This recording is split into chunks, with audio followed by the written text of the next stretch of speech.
Apakah di Palestina itu ada emas? Apakah di Palestina itu ada perak? Mengapa mereka bersemangat betul ingin mengambil Palestina ini? Pada tahun 2007, Al-Faqir Abdul Samad, saya menterjemah satu buku berbahasa Arab, judulnya Tarikh Ad-Diyanah Al-Yahudiyah, ditulis oleh seorang ulama daripada Al-Iskandariyah, Mesir. Di situ dia bagi satu jawaban. Kenapa orang Israel itu amat sangat menginginkan Palestina? Rupanya ada seorang bernama Israel. Israel maknanya dua. Isra abdun. El bahasa Hebrew language, bahasa Ibrani. El artinya Tuhan. Israel artinya hamba Tuhan. Tapi mereka punya makna yang kedua. Israel artinya al-musari' lillah. Al-musari' lillah, orang yang bergulat, orang yang mengalahkan Tuhan. Rupanya Tuhan pernah kalah. Dan ketika Tuhan kalah, lalu Tuhan memberikan hadiah satu petak tanah. Dan tanah itu adalah tanah Palestina menurut mereka. Jadi mereka meyakini bahwa ketika Tuhan dikalahkan oleh Israel, maka hadiahnya adalah bumi Palestina. Itulah kenapa mereka amat sangat ingin mengambil tanah itu.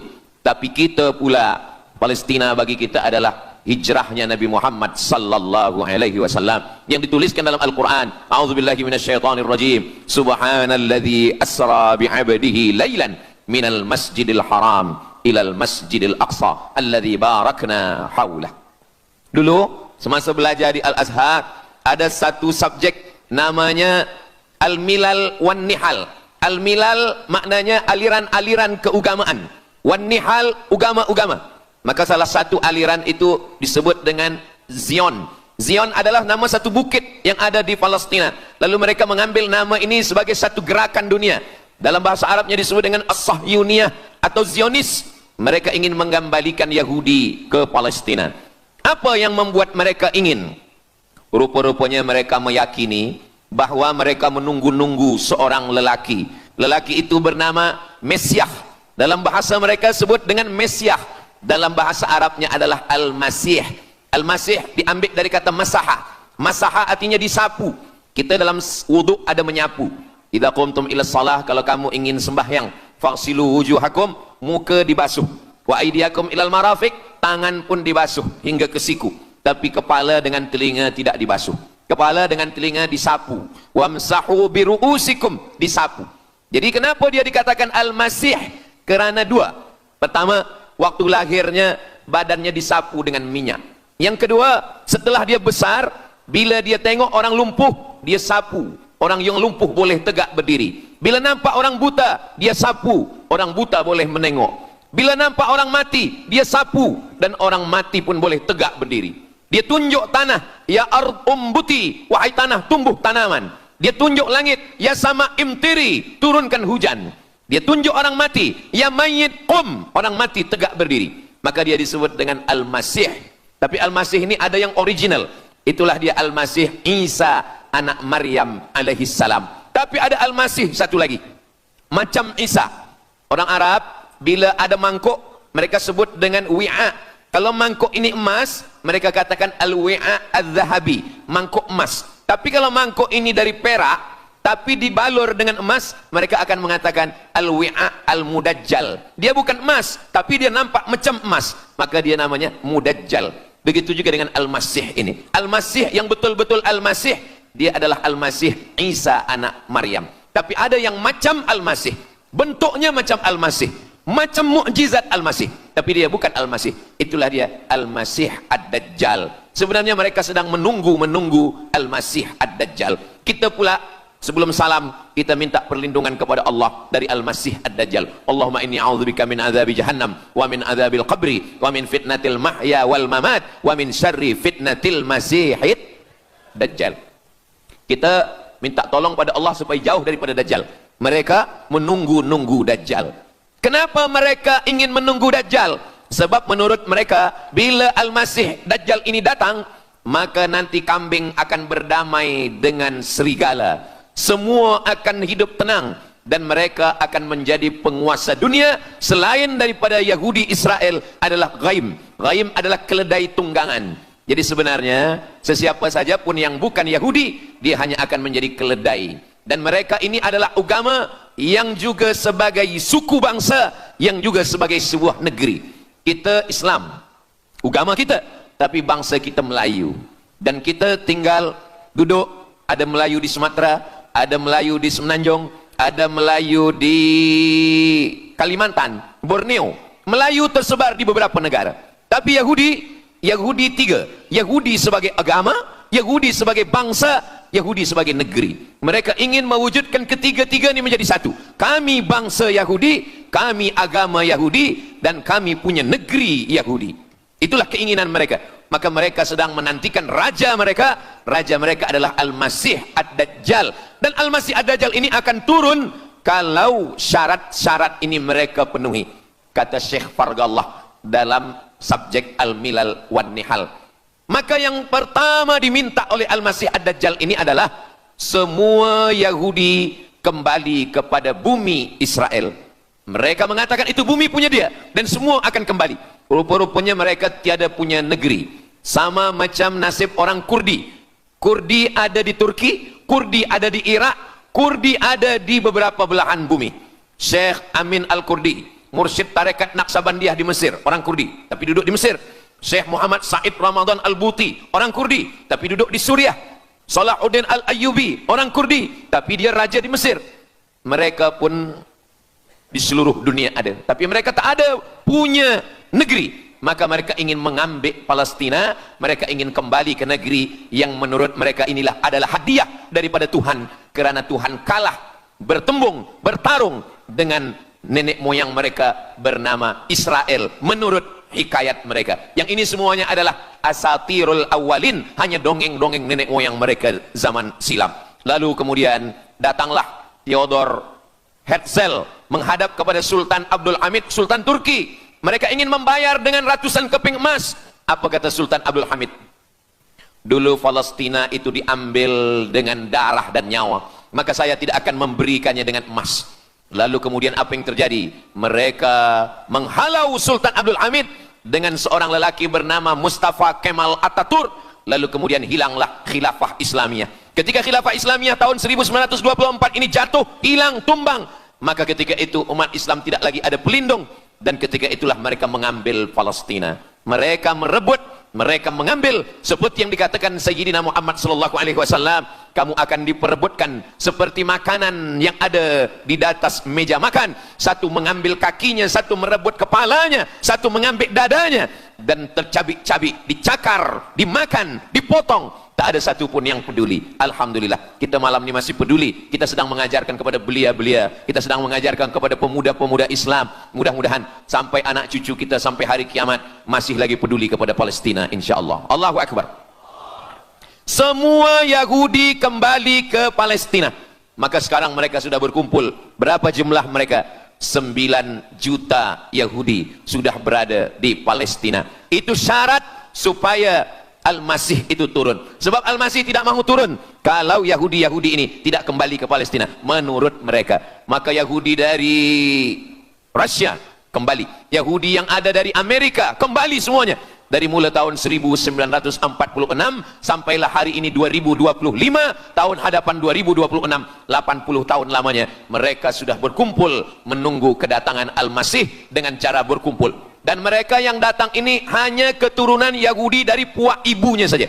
Yahudi ini tidak menerima dari puak ayah. Jadi kalau ada ayahnya Yahudi, emaknya tak Yahudi, dia tiada diterima. Sebab mereka guna dari puak ibu. Maka bila ibunya Yahudi, maka dia akan diterima. Ada satu Yahudi yang tidak diterima, Yahudi Falasha dari Afrika. Yahudi Falasha ini datang, mereka dari Ethiopia, mereka menyeberang ke Sudan, dari Sudan mereka masuk ke Mesir, dan mereka datang ke Palestina. Mereka pun nak masuk juga, tapi mereka tertolak. Sebab dia mengaku Yahudi, tapi kulit dia hitam. Saya tak tahu di tempat kita, tapi di tempat saya banyak juga Yahudi, namanya Yahudi pesek. Kulit dia hitam, hidung dia pesek, tapi otak dia Yahudi. Ini lebih berbahaya lagi. Mereka menyebarkan kebencian. Jadi sebenarnya Yahudi adalah makhluk yang paling unsuri, rasisme. Mereka tiada menerima selain daripada Yahudi. Siapapun yang datang ingin mengaku orang Yahudi, kalau ditengok nasabnya tidak sesuai daripada ibu, dia tidak akan diterima. Sedarlah wahai orang yang membela-bela Yahudi. Wahai orang yang membela Yahudi, kalau kamu bukan Yahudi, maka kamu tidak akan diterima. Kerana Yahudi adalah agama, Yahudi adalah bangsa, dan Yahudi adalah negeri. Mereka ingin mewujudkan ini. Maka berdatanganlah Yahudi beramai-ramai, lalu mereka pun turun ke Palestina. Sampai hari ini mereka terus berdatangan. Lalu kemudian yang kedua, syarat Yahudi didatangi oleh Al-Masih, Mesias, mereka mesti menanam tanaman yang hijau. Jadi kalau mereka bayangkan, Al-Masih ini sedang berada di langit, dia selalu memandang ke bawah, dia tengok Yahudi dah berkumpul atau belum. Kalau berkumpul dia tak nak turun. Bila dah berkumpul semua ramai, baru dia turun. Dah berkumpul 5 juta, dia belum juga turun. Dah berkumpul 9 juta, dia belum juga turun. Rupanya yang kedua, dia ingin supaya tanah Palestina itu hijau. Bila nanti dah hijau semua, baru dia turun. Dan tanaman yang hijau itu pun dia yang memilihkan tanamannya. Tanamannya adalah yang disebutkan Nabi 14 abad silam, Syajaratul Gharqad. Nanti semua akan membela umat Islam. Sampai-sampai batu berkata, apa kata batu? Ya abdallah, wahai hamba Allah, hadza Yahudi khalfi, ini di belakang saya ada Yahudi, faktulhu, bunuhlah dia. Kata Nabi, jangankan manusia, batu pun membela umat Islam. Batu akan berkata, ya abdallah, wahai hamba Allah, hadza Yahudi, ini di belakang saya ada Yahudi, faktulhu, bunuh dia. Tapi ada satu yang membela mereka. Siapa dia? Syajaratul Gharqad, pokok kayu Gharqad. Allah menunjukkan sampai hari ini mereka menanam pokok Gharqad ini. Saya belajar ke Mesir tahun 1998. Musim panas tahun 1999, saya pergi ke satu kawasan bernama Aris. Selepas itu pergi ke sebuah kota, kota ini bernama Rafah. Rafah ini dibagi dua, setengah diambil oleh Yahudi, setengah lagi diambil oleh Mesir. Dari sempadan ini kita boleh menengok hijau. Lalu saya pun bertanya kepada ulama yang mendampingi kami, Tuan Syekh, itu pokok apa yang hijau? Kata Syekh, itulah pokok yang disebutkan Nabi Muhammad sallallahu alaihi wasallam. Pokok itu bernama Syajaratul Gharqad, dan mereka memang menanam pokok itu sekarang. Supaya apa? Supaya Al-Masih menengok dari atas, bila dia tengok dah hijau, dia pun akan turun menurut keyakinan Yahudi. Yahudi sudah berkumpul 9 juta orang. Pokok Gharqad sudah ditanam, sudah. Ada lagi, apa dia? Mesti menghancurkan Babilonia. Babilonia adalah raja yang dulu menghancurkan kerajaan Yahudi. Nama rajanya Nebukadnezar. Nebukadnezar dari Babilonia menghancurkan kerajaan Yahudi. Maka Yahudi ini pendendam. Orang yang paling dendam di atas dunia ini adalah Yahudi. Nebukadnezar sudah lama musnah, tapi dendam mereka kepada Irak sampai hari ini. Babilonia itu adalah Irak. Maka siapapun yang menjadi penguasa, pasti mereka akan perintahkan untuk menghantam Irak. Dari mula George Bush sampailah sekarang, Irak selalu dihantam. Dituduh bahwa Irak ada punya senjata membunuh manusia. Mereka katakan bahwa Saddam Hussein ini ada memiliki senjata yang boleh menghancurkan peradaban manusia. Akhirnya mereka membunuh Saddam Hussein. Apa yang terjadi? Sampai hari ini Saddam Hussein tiada memiliki apapun untuk menghancurkan umat manusia. Jadi sebenarnya adalah ini agenda daripada Yahudi. Mereka ingin menghancurkan Babilonia, dan Babilonia itu adalah Irak pada zaman modern sekarang ini. Setiap penguasa-penguasa pasti menghancurkan Irak, sebab mereka amat sangat benci dan dendam kesumat kepada Irak. Ada buku judulnya Al-Yahud fi Masr, fi Misr, orang Yahudi di Mesir. Lalu kemudian seorang jenderal Yahudi bernama Musa Dayan. Musa Dayan buta matanya sebelah. Lalu Musa Dayan ini meminta kepada Presiden Prancis bernama De Gaulle. Lalu De Gaulle pun menelpon Presiden Mesir bernama Anwar Sadat. Bukunya ada, saya simpan di rumah. Dia katakan bahwa kepada Anwar Sadat, wahai Tuan Presiden Anwar Sadat, ini mami yang ada di Museum Mesir Kaherah itu sedang sakit. Jadi untuk menyehatkannya mesti dibawa ke Prancis, ke Paris. Lalu disediakanlah pesawat terbang untuk membawa mami ini. Dulu saya pernah dengar tazkirah Ustaz Azhar Idrus, jangan anak panggil mak mami, sebab mami itu inilah mami Fir'aun. Mami return. Ini mami ini sakit, maka dia mesti disihatkan. Ada bakteri maka dia mesti disihatkan, dibawa ke Paris, Prancis. Akhirnya diterbangkan pada masa Presiden Anwar Sadat, dibawa ke hospital. Sampai di hospital, rupa-rupanya Jenderal Musa Dayan yang buta sebelah sudah menunggu Mami. Begitu Mami Ramses II, Fir'aun sampai, dia terus meninju muka Mami itu. Kenapa? Sebab dia dendam. Inilah yang dulu menghalau nenek moyang dia dari Mesir. Gila. Yahudi ini adalah orang-orang yang gila. Sampai hari ini mereka punya dendam yang tak berkesudahan. Sampai Mami yang sudah menjadi kering, kita pun menengoknya biasa-biasa saja. Tapi Musa Dayan melampiaskan dendam kesumat dia sampai pada masa Presiden Anwar Sadat, yang akhirnya Anwar Sadat pun mati terbunuh ditembak oleh Khalid Islambuli. Begitulah Allah Subhanahu wa taala menceritakan saksi sejarah supaya umat Islam faham bagaimana pikiran, bagaimana sakit jiwanya orang-orang Yahudi. Mereka sudah berkumpul di Palestina 9 juta. Tanam-tanaman hijau sudah ditanam. Irak sudah dihantam. Hancur lebur Irak. Apa lagi yang mereka lakukan? Tanah Palestina mesti merah. Tanah Palestina tidak boleh hitam. Tanah Palestina mesti merah. Apa yang membuat tanah Palestina merah? Merah kerana darah budak-budak, anak-anak yang tak berdosa dari Palestina. Jadi kalau ada orang yang hari ini terheran-heran, mengapa mereka membunuh budak kecil? Mengapa mereka menjatuhkan bom untuk menghancurkan rumah, membunuh perempuan yang hamil tiada berdosa? Tapi bila orang faham, dia mengerti, sesungguhnya mereka ingin supaya darah anak-anak yang tiada berdosa itu tumpah. Kalau darah itu sudah tumpah, disitulah mereka menantikan supaya Al-Masih Mesiah itu turun membela, sebab itu adalah raja di raja mereka. Apa yang terjadi sebenarnya hari ini? Yang terjadi sebenarnya adalah mereka membangun, membina sebuah kerajaan dari khayal, dari fikiran gila. Maka ada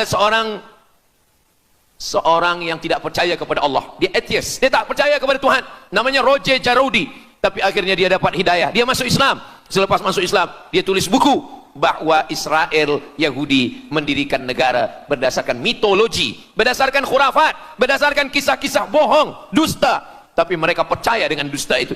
Lalu kemudian Roger Jaroudi ditangkap oleh pemerintah Prancis, dimasukkan ke dalam penjara. Bukunya diterjemahkan ke dalam bahasa Arab, diterjemahkan ke dalam bahasa Melayu. Roger Jaroudi, bagaimana orang Yahudi Israel membina kerajaan negara berdasarkan khayal, berdasarkan tipu, berdasarkan dusta, berdasarkan mitologi, berdasarkan asatirul awalin, dongeng-dongeng daripada nenek moyang mereka dulu. Lalu kemudian hari ini kita sudah menengok darah itu sudah tumpah merata-rata di tanah Palestina. Kenapa Al-Masih Mesiah belum juga turun? Kenapa belum datang juga Mesiah yang mereka tunggu itu? Rupanya ada syarat lagi yang belum. Apa dia? Mereka mesti membina satu yang disebut dengan Haikal Sulaiman, Temple of King Solomon. Mereka meyakini bahwa raja mereka adalah Solomon, dan dia ada sebuah kuil yang mereka sebut, mereka tulis bukunya Temple of King Solomon. Di mana letaknya? Letaknya adalah di atas Al-Masjidil Aqsa. Mereka ingin menghancurkan Al-Masjidil Aqsa, diratakan dengan tanah. Nanti mereka akan bina Temple of King Solomon. Selepas itu mereka siapkan satu kerusi singgasana. Selepas itu nanti barulah turun Al-Masih Mesiah yang dijanjikan menurut mereka. Yang semuanya ini adalah dusta, bohong, tipu daripada Zionis, kerana mereka ingin menguasai dan mereka ingin membuat sebuah negara yang sangat besar, yang negara itu disebut dengan The Great Israelian, Israel Raya. Dia dari 2 sungai. Biasanya orang membuat map itu rahasia. Map biasanya rahasia yang disimpan, tapi orang Yahudi Israel mereka buatkan mapnya di dalam bendera mereka. Kita membuat sesuatu yang rahasia kita simpan, tapi mereka membuat satu garis biru di atas, satu lagi garis biru di bawah. Yang di atas itu adalah sungai Nil di atas, dan yang di bawah itu adalah sungai Efrat. Sungai Nil di atas, Afrika Utara, Mesir. Sungai Efrat di bawah, sungai Efrat ada di Irak. Lalu di tengah itu ada bintang segi 6. Apa maknanya? Mereka ingin membina sebuah kerajaan yang luasnya dari Nil hingga ke Efrat. Itulah kenapa ketika mereka membuka embasi di Kairo, ketika Israel membina embasi di Kairo, ini sungai Nil, ini bagian atas, ini bagian bawah. Kerajaan Mesir membagi embasi Israel tanah di bawah sungai Nil. Mereka tidak mau. Mereka ingin membina embasi di atas Sungai Nil. Kenapa mereka tidak mau membina embasi di bawah Sungai Nil? Karena menurut mereka di bawah Sungai Nil adalah negeri kami.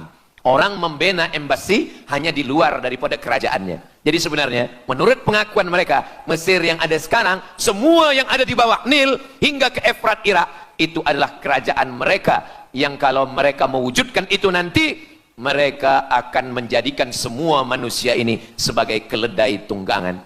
Alhamdulillah, itu disampaikan oleh Syekh Fargallah. Lalu kemudian kami membacanya, mempelajarinya, beliau bacakan di kelas, dan hari ini saya amat sangat bersenang hati. Tapi kita tetap susah hati dengan Palestina. Saya merasa senang hati sebab saya boleh menyampaikannya kepada para belia pemuda muslimin muslimat yang hadir malam ini. Macam mana suara saya, jelas tak jelas? Jelas. Yang saya sampaikan ini boleh faham? Alhamdulillah. Yang tak faham nanti faham sendiri insyaallah. Subhanallah, sangat luar biasa tausiah yang disampaikan oleh guru kita Al-Ustaz Abdul Somad. Sahabat beriman yang dimuliakan Allah, tetaplah di channel ini karena kajian ini belum selesai dan masih banyak lagi hal-hal menarik yang akan disampaikan oleh beliau. Tetaplah di channel ini dan mari kita lanjutkan kembali. Selamat mendengarkan. Begitulah Allah Subhanahu wa taala. Saya dulu pernah berjumpa dengan Syekh Muhammad Jibril. Lalu kemudian saya tanya Syekh Muhammad Jibril, "Syekh, kenapa Allah membinasakan kaum Ad, kaum Samud, kaum Madian? Wa ila Samud akhahum Salihah, wa ila Madian akhahum Syuaiba, wa ila Adin akhahum Huda." Madian, Samud, Ad, semuanya musnah. Iram dzatil imad, Iram hilang semuanya. Tapi kenapa Yahudi ini masih ada sekarang? Kenapa Allah tak musnahkan? Kata Syekh Muhammad Jibril, Allah Maha Kuasa untuk memusnahkan Yahudi, Israel. Senang saja bagi Allah. Innama amruhu idza arada syai'an ayyaqula lahu kun fayakun. Yahudi Israel mati semua rata dengan tanah. Satu jeritan malaikat mati mereka semua. Allah goncangkan bumi, habis mereka ditelan bumi. Ya bunayya, wahai anakku, kalaulah Israel Yahudi ini mati, lalu kamu masuk surga dengan apa, kata dia.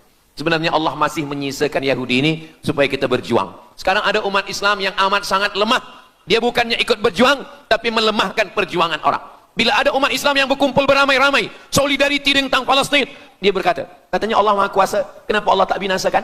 Dulu, arsalna alaihim tayran ababil, datang burung ababil, tarmihim bi'ijaratin min sijil.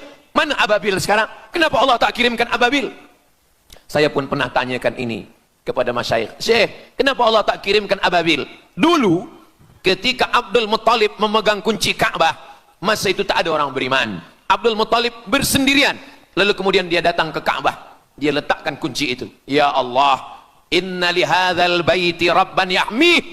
Saya sendiri seorang saja, saya tak sanggup untuk menolong Ka'bah. Inna lihadzal baiti rabban yahmih. Ka'bah ini ada pemiliknya, Ka'bah ini ada pelindungnya, Allah akan melindungi. Itulah mengapa Allah mengirimkan alam tara kaifa fa'ala rabbuka bi ashabil fil alam yaj'al kaidahum fi tadlil. Kenapa Allah kirimkan tayran ababil? Karena tidak ada orang beriman, hanya Abdul Muttalib sendiri.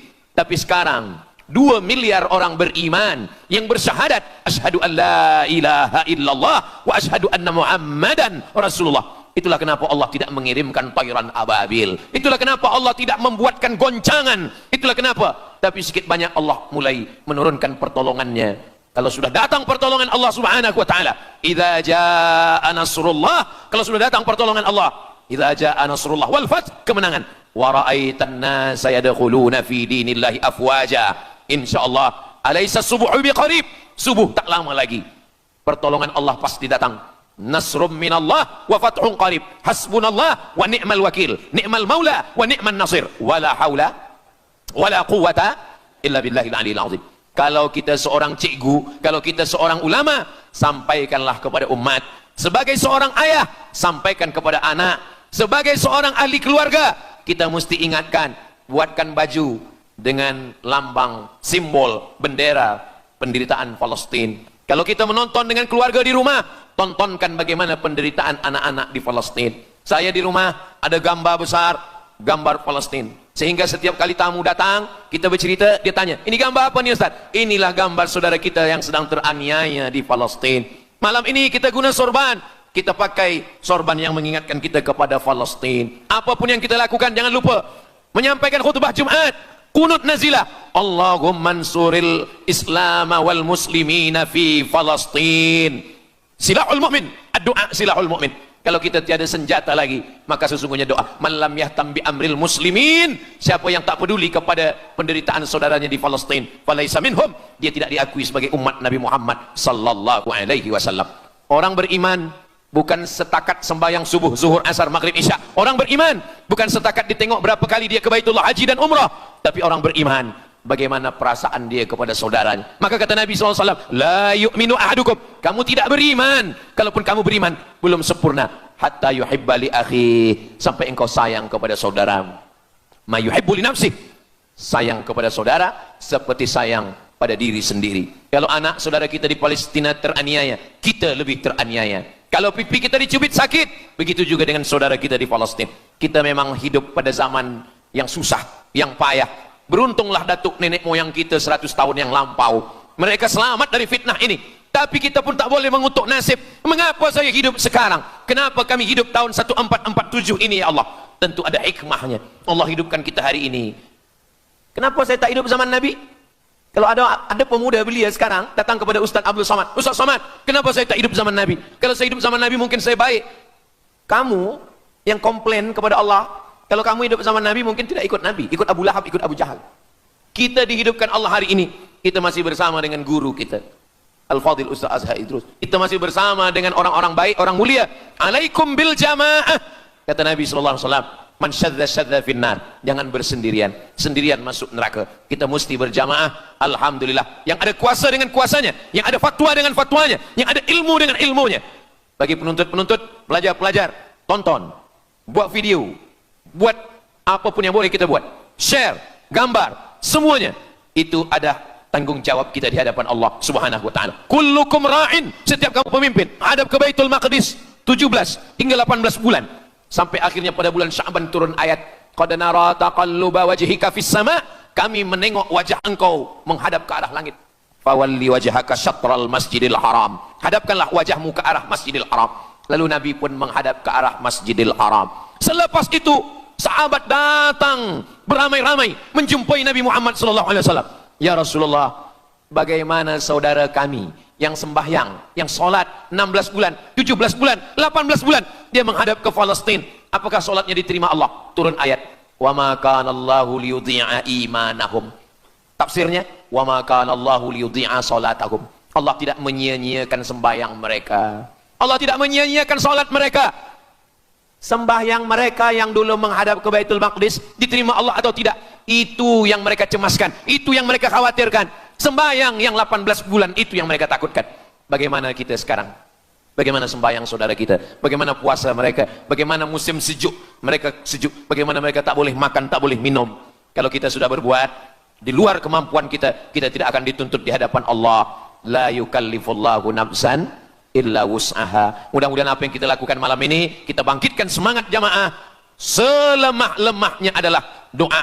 Selemah-lemah kekuatan orang beriman adalah melafazkan doa kepada Allah supaya Allah memberikan pertolongan. Tak ada yang susah bagi Allah Subhanahu wa taala. Itulah yang boleh Al-Fakir sampaikan pada malam hari ini, solidariti kita tentang Palestin. Mudah-mudahan ada manfaatnya. Banyak cakap kata yang tak berkenan di hati, menyinggung perasaan, saya memohon maaf, beribu-ribu maaf. Mudah-mudahan yang kita lakukan malam ini diridhai Allah Subhanahu wa taala dan boleh kita bawa bekal menghadap Allah. Bila kita mati ditanya oleh Allah, inilah jawaban kita. Kami sudah berkumpul, kami sudah bangkitkan semangat, kami sudah berdoa, kami sudah menjelaskan bagaimana jahat Yahudi di Palestina.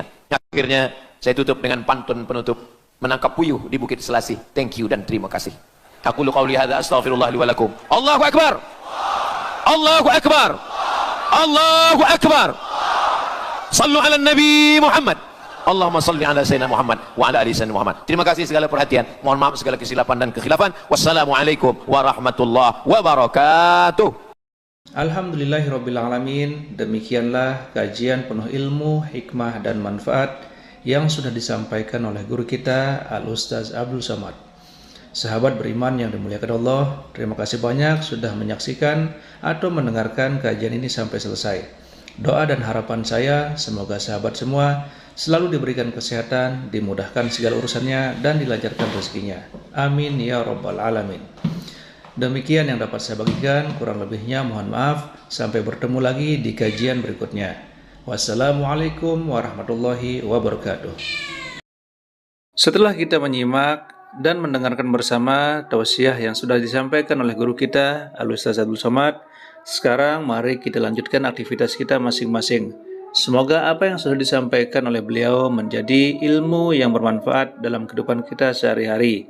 Amin ya rabbal alamin. Doa dan harapan saya semoga sahabat semua selalu diberikan kesehatan, kesuksesan, dan dilancarkan semua urusannya.